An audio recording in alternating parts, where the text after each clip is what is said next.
Welcome back to the Get Off the Treadmill podcast for small business owners and entrepreneurs, where we show you how to build a successful business and to have a life too. We're going to dive into another topic that helps us make more money in less time and to get off the treadmill so we can experience a life of significance. And now, your host and the author of the #1 best-selling business book, Making Money is Killing Your Business, Chuck Blakeman. Hi, this is Chuck Blakeman, and welcome back to the Get Off the Treadmill podcast. This is part 2 of a 2-part series on the idea that leaders are not managers, managers are not leaders, and managers and the position of management is not necessary. Today, I'm going to do part 2 to develop some unpopular but well-researched ideas around how businesses structure themselves around layers and layers of unnecessary management. We call it the management tax. And I'll share how management and leadership have nothing in common. In short, management of people is never helpful. Leadership of people is always helpful. Management is for machines. Leadership is for people. Or another way to say it, the principle is manage stuff, lead people. Let's get started. In the last podcast, we challenged the idea that managers make people more productive and showed some real-world examples of many companies who have flourished for 60 plus years with no managers in the building. We did that in a couple of previous podcasts as well. We established that we have bought off on a way of structuring business around layers of management with zero research showing that that works. But the many companies functioning without managers show emphatically that teams are actually more productive without managers than with them. But while management of people is never helpful, leadership is critical. As John Kotter, the former business professor at Harvard, believes, leadership and management have nothing in common. I'm there with him. We need leadership.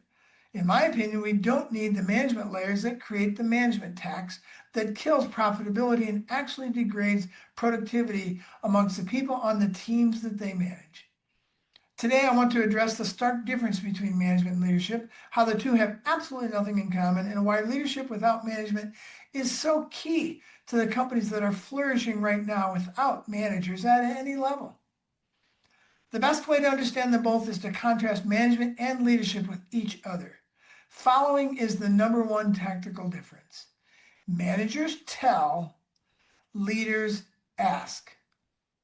When I am making decisions, let me say that again. Managers tell, leaders ask. This is one of the fundamental tactical differences between the two. This is how you know you're dealing for yourself, if you're leading or if you're managing. When I'm making decisions, that's telling. When I'm making decisions, I'm managing, not leading. Making decisions, telling, is not the strength of a great leader. It is, in fact, a failure of leadership. Making decisions is a failure of leadership. Leaders instead use questions they ask to train others to solve problems and make decisions and then get that blankety blank out of the way. You might have been inadvertently labeled as a manager, but if you're focused on asking questions, training, and then becoming less and less important in your position, you're leading. Your title should be changed to reflect your contribution as a leader. Leaders delegate the responsibility for a result as well as just the task. They don't delegate the task, they delegate the responsibility. They stop making the decision. That's how you know that you've delegated the responsibility. It's another way to know, because you're not making the decision. They are. And they're not doing it in a vacuum. They still bring it back to you and say, here's what we're doing, here's the report. If you don't like it, you retrain. So this isn't chaos and anarchy, as some people claim. It is, in fact, more organized than any top-down pyramid scheme in any organization I've ever seen. Unlike managers, the leader trains the team members to gather the data, develop the report, analyze it along with the strategic leader. They bring it to the strategic leader, and then the strategic leader asks more hard questions. Perhaps surprisingly, great leaders react to data coming at them. I said this earlier. Whereas managers hold on to the clipboard and do the data gathering and reporting, writing themselves. They think that's their job. I'm going to go chase data and compile it. No, that's a line person's job, and you can get people set up. Might take some work, but you can get people set up to learn how to gather their own data and then feed it back to you. Dave Thomas did this. Dave Thomas, the founder of Wendy's, the hamburger joint. He had one number come and find him every day. the number of buns sold nationwide or worldwide. From that one number, how many buns did we sell today? He can extrapolate a wide range of financial and sales information. He worked proactively up front to help set up this system. Took a lot of work, but then led reactively as he reacted to the numbers coming at him. Again, leaders may be proactive up front in setting things up so that others have the responsibility. But they do that so that they can become reactive. Leaders are reactive. Managers are much more proactive forever. Let me say it maybe a little more clearly. Leaders are proactive up front so that they can be reactive to the data coming at them later. In Dave's case at Wendy's, others weren't responsible for similar tasks, but for the entire process of getting the data to Dave. It wasn't just gathering the stuff, they got it to him in a compiled form. This is important because, as we shared previously, when we delegate tasks, people feel used. But when we delegate the responsibility for the result, the broader responsibility for the result, and the decision making, the metrics, the process, and how to improve all those things, that responsibility creates ownership. And ownership is the most powerful motivator in business and frankly in life. I own my life. Let's just start there. All right, I want to expand on this idea that leaders are necessary and managers aren't by saying I would recommend that we turn everybody at work into a leader. Now that flies in the face of what we think might work, but that's because we have the wrong version of leadership in our head. So let's explore that. I'm going to say everyone, no exceptions. In a participation age company, every single person working in your organization can and should be leading others daily in some way, shape, or form. Everybody. So how can everyone lead? Sounds crazy. As a general rule of inclusive and distributed leadership, we use the following definition to capture all the ways people can lead. Leadership is this: any act that improves the life, situation, or performance of another individual. I'll say that again. Leadership is any act that improves the life, the situation, or the performance of another individual. By this definition, anyone can lead and everyone should. If there's 4 people pushing brooms in the warehouse and one of them figures out what somebody figured out quite a while ago, that if you push a broom in a circle, it's actually more efficient than pushing it back and forth across the floor, and they teach the others to do that, that's leadership. You can see the striking difference in this definition. Any act that improves the life, situation, or performance of an individual. Contrast that with our definition of management, the use of power and authority to command and control for the sake of the manager. The leadership definition is about serving. And in many ancient languages, the word leader is actually the word servant. It's the same thing. So by this definition, everyone can and should lead. There's a continuum of leadership when you create this kind of thing in the world around you. In the factory system model, leadership is for the few. You know, the people at the top of the pyramid, the strategists, the visionaries. But in a healthy, mission-centered organization, leadership is for everyone. And it exists on a continuum from strategic leaders to tactical leaders, the guys with the brooms. Most of us are doing a little bit of both. Universally distributed leadership, as with all the tools and practices in these podcasts, is designed to turn hierarchy on its side and encourage us to relate horizontally to each other, not vertically to a power struggle. All 4 expressions of leadership that we're going to talk about are both equal and necessary and should be celebrated and developed by the organization. So for those of you watching, there's an illustration showing the leadership continuum.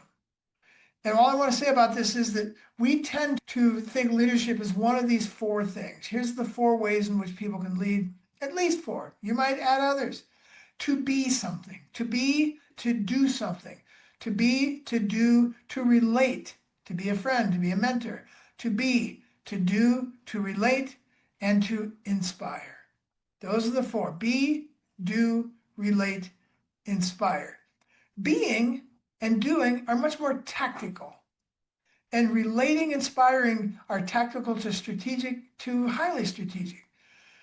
We think of inspiring as being the only kind of leadership. The dude on the white horse out front with the flag. That is only one of the four kinds of leadership. And frankly, it's the rarest, and it should be. We don't need a lot of those people.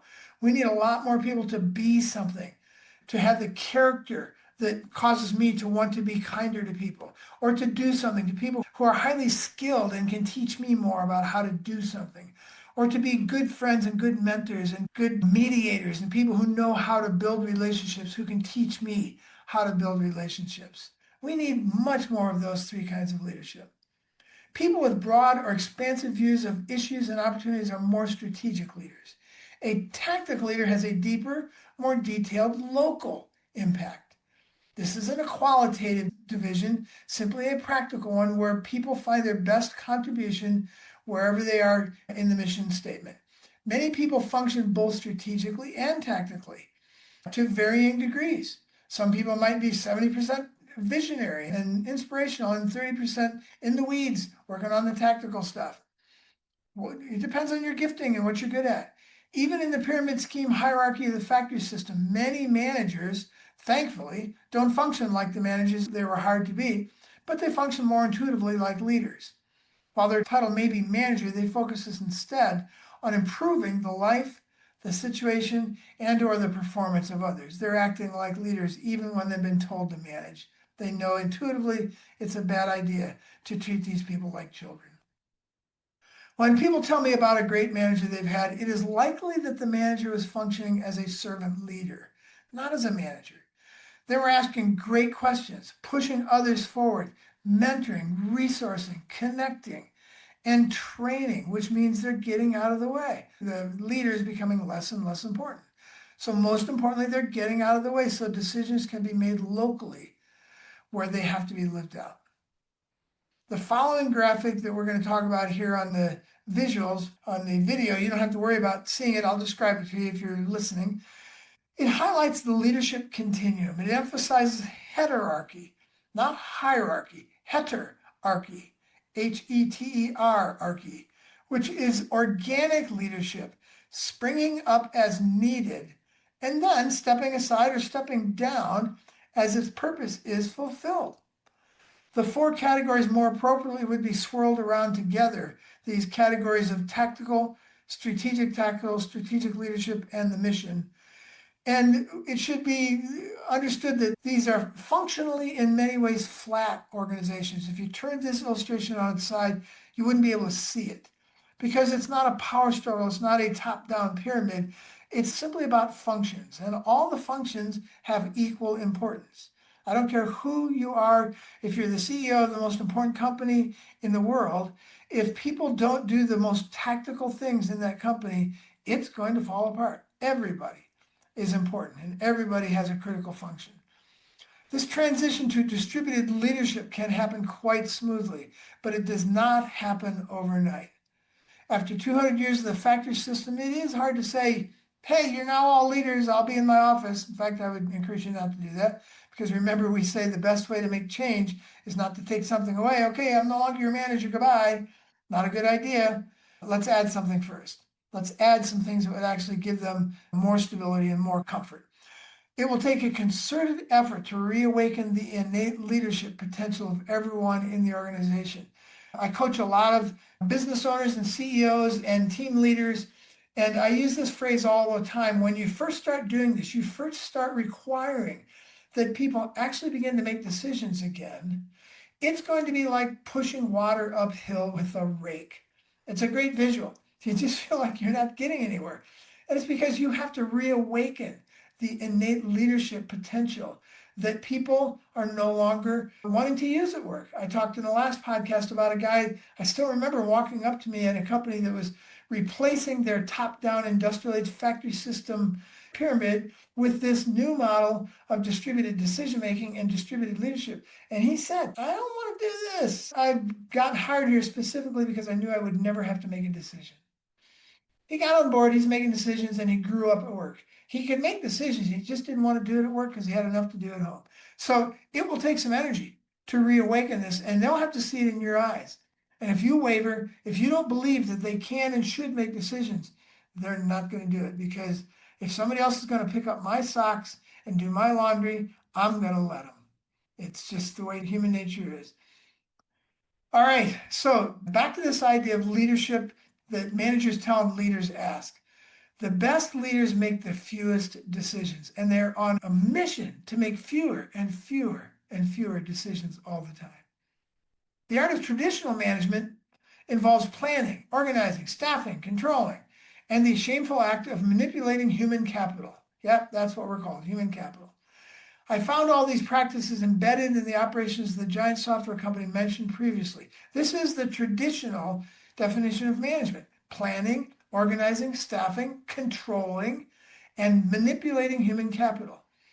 Baby, that's telling. That's what that is. That's all that is. That's me creating codependence. You are here so that I can plan for you, organize for you, staff for you, control you, and manipulate you to do what I want.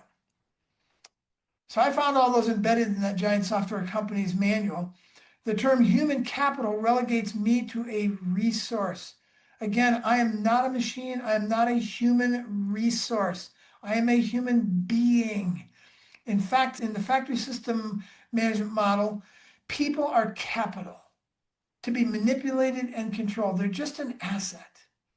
They happen to have a heartbeat, but that's not relevant. In fact, we call them capital and workforce and other non-human things because it makes it easier to manipulate them and control them. It's like when people go to war, we talk about, the word, I love this, kinetic energy, which is code for we're going to shoot people and kill them. But we don't want to say that because it's easier to have kinetic energy than it is to shoot people and kill them. So we're going to have people who are capital, and we're going to call them a workforce and human resource. Leaders train others because they embrace this following principle, not any of that nonsense. Here's a principle that I learned writing, I think, my second book. And it was a revelation to me. It just came to me like a bolt of lightning. The art of leadership is to know how few decisions the leader needs to make. They don't make no decisions, but they are constantly on a mission to make fewer and fewer, and maybe they could get to make where they make none. But that's the art of leadership. How do I make fewer decisions than I made last week and the week before that and the week before that?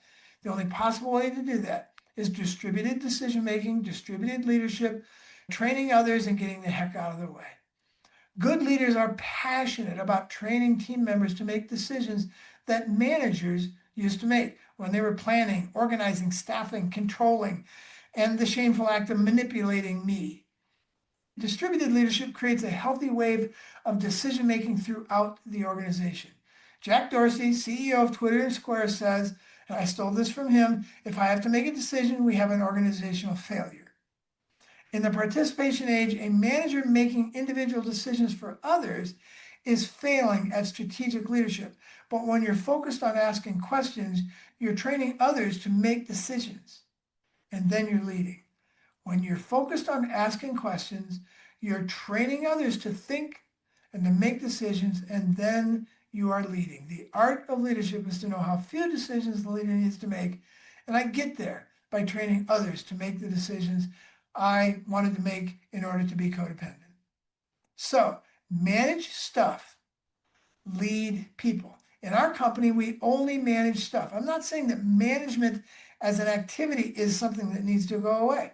I've been very careful to not say that. I would say management of people needs to go away. But all the stuff needs to be managed. Everything in my office, I got this microphone right here, and guess what? It is stupid and it is lazy. And I can prove it because I can come back a week later and it'll still be sitting right here unless I manage it.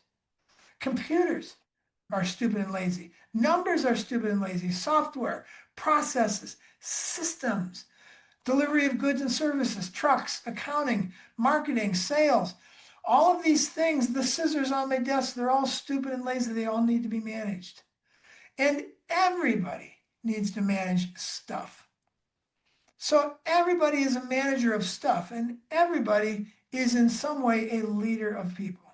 We all lead each other by asking questions, by being something, doing something, being a better friend or a mentor, being a visionary, creating guidance, training and support, and then getting the heck out of the way, treating people like adults and believing that they want to grow up at work and make decisions. Not in a vacuum, but with me, not as a salute by me or by them.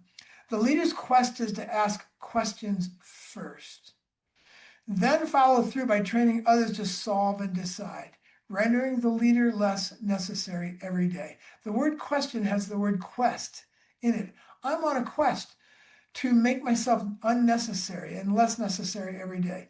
It's an important enough thing to say again. The art of leadership is to know how few decisions the leader needs to make.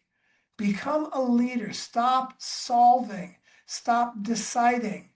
And focus instead on asking questions that train other people to solve and decide. Everyone in your organization will be better off if you do that. Okay, so now we've gotten rid of managers. Managers no longer exist. Don't be terrified. Don't be scared of that. Don't be mad. I'm not saying you have to be fired or let go. In the companies that I've done this with, I would say less than, oh gosh, easily less than 5%, maybe less than 2%, maybe less than one. One out of 100, one out of 50 people who are managers actually end up leaving the company. And in almost every case, I think with rare exception, they left on their own because they did not want to do this. They were comfortable telling people what to do. They were comfortable being worshiped and adored and having the power to hire and fire all in their hands instead of in the hands of the team. They wanted to keep all that stuff, so they left. And good for them. That's okay. They'll find somewhere else. There's a lot more companies doing the top-down pyramid scheme thing.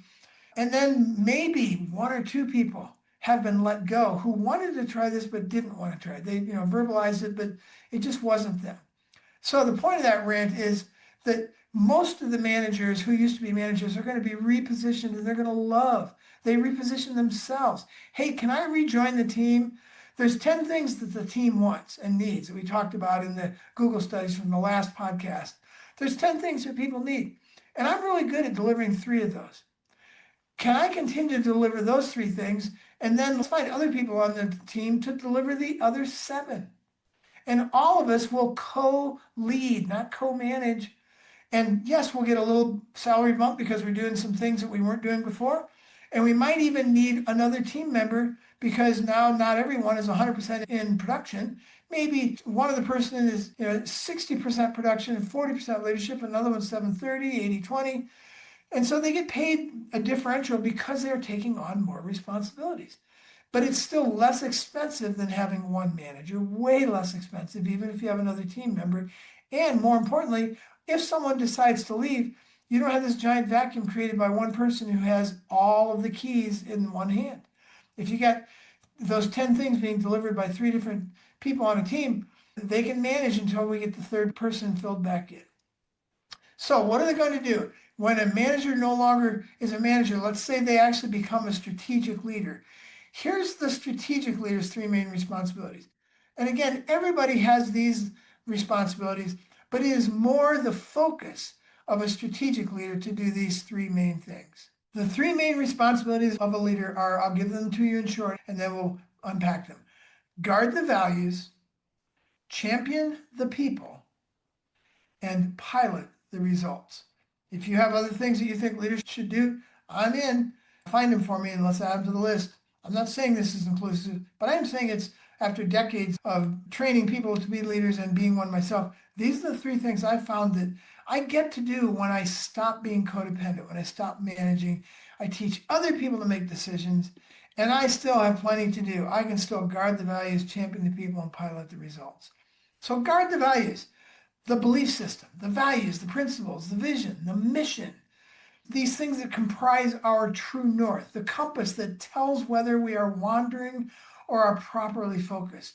Guarding those things. The primary responsibility of any leader is to guard and tenaciously promote the values of the organization. The more the leadership has time and energy to guard the values, the more likely others are to focus properly on production, marketing, sales, revenue, and profits. One of the problems with a lot of companies is their values are simply something they put in the front of their investor manual in the annual report to make it look like they're actually doing something. Nobody even knows what they are. And they're too busy telling people what to do to actually pay attention to the values. What if we guarded the values? You could spend 40 hours, you could invest 40 hours a week just guarding the values. Number 2, champion the people. This is not managing the people. Championing is very different than managing. The needs of those who are directly responsible for production, for marketing, for sales, revenue, profits. 100+ years of research confirm that when we take care of the people, they take care of the business. Too often, leaders act like managers, making an end run around others and running the business themselves. Then they wonder why no one is engaged. Great leaders work through others, not around them.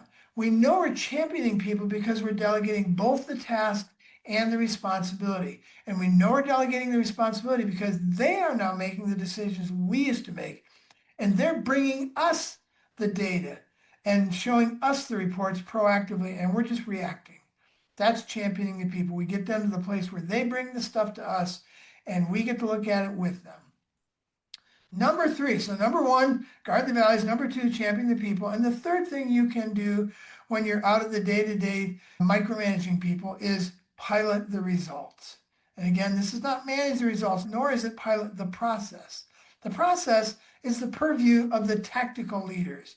They're the ones who should be coming up with and running the process, buying the software, figuring out all those things on a tactical basis, not in a vacuum, but in concert with the strategic leaders who don't tell them what to do.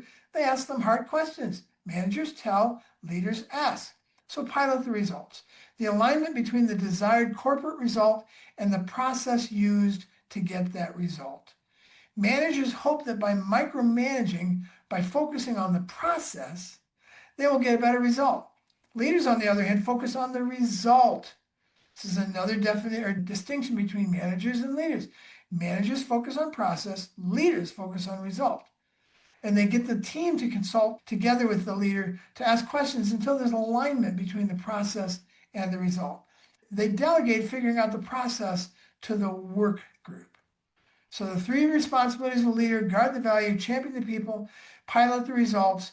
If you were free, what if you didn't have any day-to-day activity issues? What if you were free to guard the values, to champion the people, to pilot the results, to beat that drum gently and relentlessly day after day? How powerful would that be for your organization? What if every person who was a leader in your organization could do the same?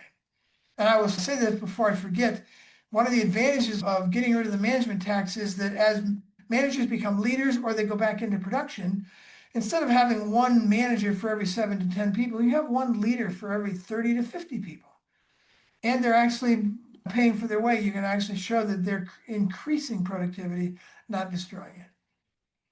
So here's a daily test for strategic leaders. How can you know if you're leading or falling back into the habit of management? Here are 2 simple daily measures you can monitor. Ask yourself, number 1, are you chasing data, waiting for reports or information? If so, you are managing and not leading. Delegate that to others who are responsible to provide you with the information you need when you need it, on your desk or in your email box or on the app by noon on Monday, whatever it is. Lead reactively. Get the stuff to come find you. If you're having to be proactive to chase data, you're managing. Number 2, test for being a leader. Ask yourself, are you assigning specific tasks to others, or are you delegating the responsibility for the result that comes with that task and the reports and the decision-making surrounding that task by training them? If you are merely assigning tasks, you are managing and not leading. Responsibility requires decision-making and creates ownership. Completing a task merely requires one small action without reference to the whole. Put this nut on that bolt. That's delegating the task. Make a great washing machine. That's delegating the responsibility. So those are 2 daily simple tests for how you can see whether you're a leader. I want to move on to one of the greatest assets, and I would say the greatest asset of any leader. We talk about assets, and we think of people, sadly, as an asset, but we also think of cash and infrastructure and market share and finances and proprietary knowledge. Yeah, those are all assets. But I would suggest to you that the leader's greatest asset is trust. We don't think of trust as an asset. In the participation age, trust is the primary asset in every relationship. Without it, there's suspicion, wariness, or simple lack of engagement. Nothing matters more to the strategic or tactical leader then building mutual trust. Well, how do we get there? Well, if trust is the greatest asset, I spent years trying to figure this out for myself. Trust is my greatest asset. Therefore, the greatest practice to develop trust is consistency. Trust is my greatest asset. My greatest practice is consistency. Say what I'm going to do and then do what I said. Consistent behavior is the only way to build trust, whether it's with your kids, your dog, or a human being, an adult at work. Say what you will do and do what you said regarding values, metrics, support, and processes. Nothing hurts a leader's credibility more than acting in opposition to what was agreed upon. Our greatest asset is indeed trust. We build it with consistent behavior. Say what you will do. I'm going to train you and then I'm going to get out of the way. And then do what you said. Train them and get out of the way. When my team senses that I'm overreaching as we interact, they know that they have the freedom and the responsibility to speak up. A billionaire connected with me to ghostwrite a book for him and helped me launch a new initiative. And as I began to work on the project, 2 of my teammates sat me down and expressed concern that working with him was not consistent with 4 of our 5 values. Only 4 out of 5, only 80% we were violating. With their help, it was an easy call to guard our values instead of taking on this project, and we moved on quickly and we fired that billionaire. I needed to practice what our values were, and I wasn't in the moment.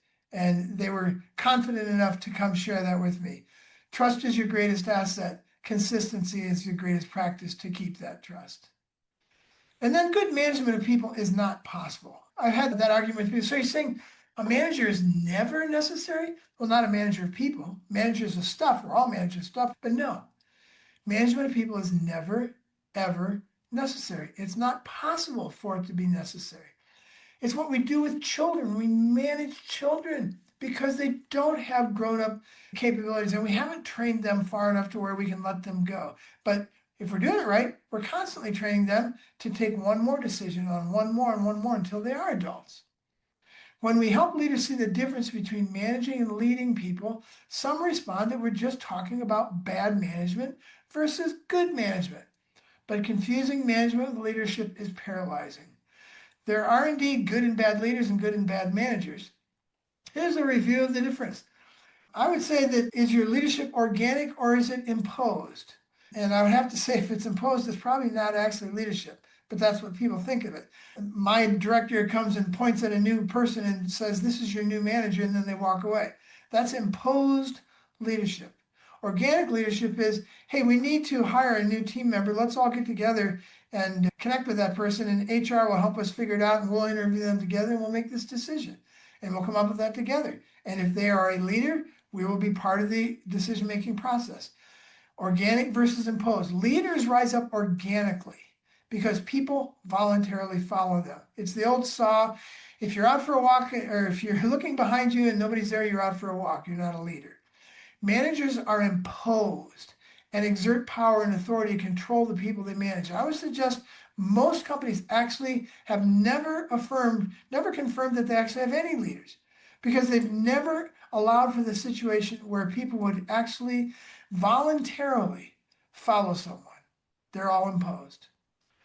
Organic leadership is what the participation age is built on. W.L. Gore, I talked about them earlier, the new CEO of W.L. Gore, she was elected by 10,000 people who voted her in. That is organic leadership. And that's how they do it all the time. It's not a board of directors in a power struggle. It's the people saying, who do we feel like could lead us the best? And that is leadership. Leaders have followers, managers have reports. The second major difference between good and bad leadership, good and bad management, others versus self. Leaders exist to serve others. If you think that you exist to use others to get to the next level of, quote, leadership, you're not a leader. Leaders exist to serve others. Managers exist to promote themselves and to use others to promote themselves. And we all just assume that. My job is to make the management look good, because if I do, I might get a pay raise, or at least I won't get fired. Some people are promoted not because they're good at helping others, but because they're singularly good at what they do, as in the heroic genius we mentioned earlier. Good leaders, on the other hand, gradually make themselves less important and eliminate codependency by training others to do things for them. Another difference, provide versus accumulate. Leaders provide vision, guidance, tools, access, support, training, opportunities, and connections to champion their people. But managers are about accumulating bigger departments, more people, larger budgets, all of which serves the manager and their department, not the mission, not the company, and not the people. Another difference, ask versus tell. Leaders train by asking good, open-ended questions. How do you think this will impact the rest of the company? Managers command by telling. Here's what you need to do. Managers partially justify their positions by saving others from making mistakes or having to figure things out. I can't afford to let these people make this mistake. The fact that you made it and now you know how not to do it, it's not an excuse. We will always be codependent as long as we save people from making their mistakes. We can save them from mistakes that are going to be strategically a problem, and that's the very few of them. And even then we can train them to make those. But the manager's position requires them to be the most competent, highly skilled expert in the room. Conversely, great leaders understand that their job isn't to be the only ones who can generate new ideas or develop processes. It is to teach, equip, train, and free other people up to do those kinds of generating of new ideas and processes. We put together a T-chart showing a summary comparison of the positions, and I'll just very quickly go through some of that for those of you who aren't watching this on the video. If managers are imposed, and therefore they have reports. Leaders are organic, therefore they have followers. Managers promote self. Leaders promote others and make others prominent. Managers accumulate, leaders provide. Managers tell, leaders ask and train. Managers delegate tasks, and that makes people feel used. Leaders delegate task and responsibility, and that creates ownership. Managers focus on process, leaders focus on results. Managers manage by policies. Leaders lead by vision, principles, and mentors. I can do a whole nother podcast on why HR policies and HR manuals are one of the worst things that we can rely on and how they create much more problems and legal situations than if we just threw them away. Managers are proscriptive. I forbid and I limit. Leaders are prescriptive. I recommend and I release. Managers have roots in slavery, serfdom, and military. Leaders have roots in movements, ideas, values, and beliefs. And finally, leaders are a necessary factory system artifact. And leaders are timeless and necessary in every organization going forward. Many misnamed managers focus on serving and should correctly be renamed as leaders. Remember, manage stuff, lead people. In the next podcast, we're going to give you some very practical ideas on how to be a better leader and let go of management altogether. I'll see you there. That wraps up another episode of the Get Off the Treadmill podcast. If you found this podcast helpful, please subscribe and hit the like button to ensure you are receiving the latest tools you need to grow your business and to get off the treadmill. If you want more information on the 3 to 5 Club, the Crankset Group, or to book Chuck as a business advisor, speaker, or workshop leader, you can contact us at grow@cranksetgroup.com. Until next time, have a great week.